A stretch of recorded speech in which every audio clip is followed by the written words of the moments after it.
Morning, good morning, good morning. Good morning po. Good morning po sa lahat, mga idol.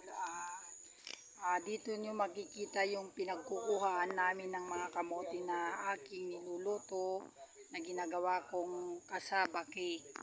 Ito po ay tanim na namin dito sa tabi ng bahay. Kung ano po yung mga kailangan mong gulay, mayroon na rin dito. Yung mga regular lang na mga papaya, mga talbos ng kamote, mga malunggay, gaya po yan, papaya yan, marami pong mga bunga ng mga papaya dun, kakabsat, ti bunga, iti papaya ditoy. Dito naman po tayo kumukuha, kaya ito, nagbunot kami ng isang araw. Bali, nakakuha po kami ng 2 timba at birthday ko kahapon.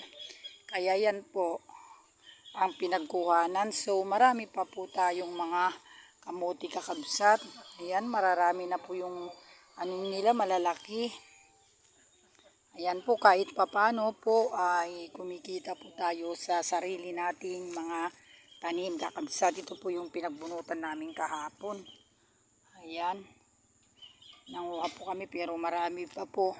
Bukod sa hindi nyo po na itatanong mga kapatid, ang talbos po ng ganito ay ating inuulam at kinigisa po ito sa sardinas o kaya nahalo po sa mga sigang. O kaya ibibilad mo at ginagataan, lalagyan mo po ng yellow pin o kaya tulingan.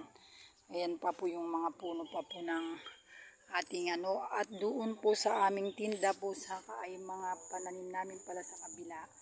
Marami pa po doon saging at saka mga kaya po pag masipag ka kahit papano kumikita ka rin. Yan, hindi mo na ang bibili mo na lang paggawa ka ng kamote, bibili mo